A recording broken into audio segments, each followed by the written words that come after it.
Ini dia 10 tanda atau gejala gula darah tinggi. Nah, yang pertama adalah kelelahan. Jadi, mereka yang gula darahnya tinggi biasanya akan mengalami kelelahan, baik itu pagi, siang, malam, jadi sepanjang hari walaupun istirahatnya sudah cukup. Kemudian jadi kayak malas kerja, malas ngapa-ngapain, bawaannya pengen tidur aja terus ngantuk, terutama pada saat habis makan. Ayo, siapa yang ngalamin seperti ini?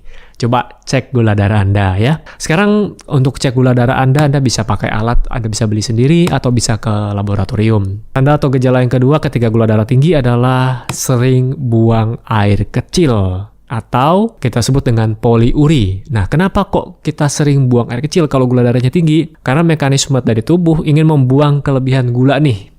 Kan gulanya terlalu tinggi, ingin dibuang. Jadi buangnya melalui apa? Jadi ginjal akan bekerja keras untuk menyaring darah tadi yang tinggi gula, kemudian akan dibuang melalui urin. Gejala atau tanda yang ketiga adalah karena sering kencing tadi, akhirnya tubuh akan mengalami kekurangan cairan atau dehidrasi. Nah, respon tubuh adalah menjadi haus agar kita minum lebih banyak. Jadi gejala yang ketiga adalah banyak minum atau polidipsi. Kemudian yang kelima ya. Jadi ada triasnya tadi, banyak kencing, kemudian banyak minum, kemudian ada juga banyak makan. Nah, atau polifagi. Kenapa kok bisa banyak makan? Nah, Anda pernah dengar enggak? Orang yang kena diabetes awalnya gemuk, kemudian terjadi penurunan berat badan walaupun makannya banyak. Jadi di sini yang terjadi adalah terjadi kelaparan tingkat sel atau starving cell. Nah, pada saat gula darah tinggi dan tidak mampu diedarkan atau tidak mampu ditransportasikan ke dalam sel, akhirnya sel ini tidak mendapatkan nutrisi atau tidak mendapatkan energi. Akhirnya lama-kelamaan berat badan akan turun.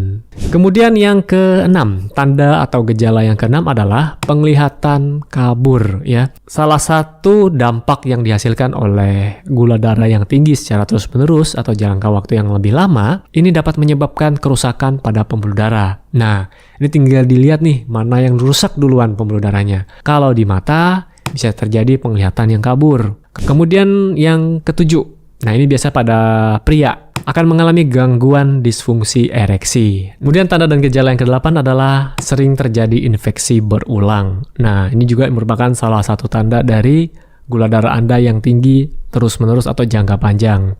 Jadi dia akan merusak sistem imun tubuh kita. Nah, tanda dan gejala yang ke-9. Kalau gula darah Anda tinggi, akan mengalami luka yang sulit sekali sembuh. Ya.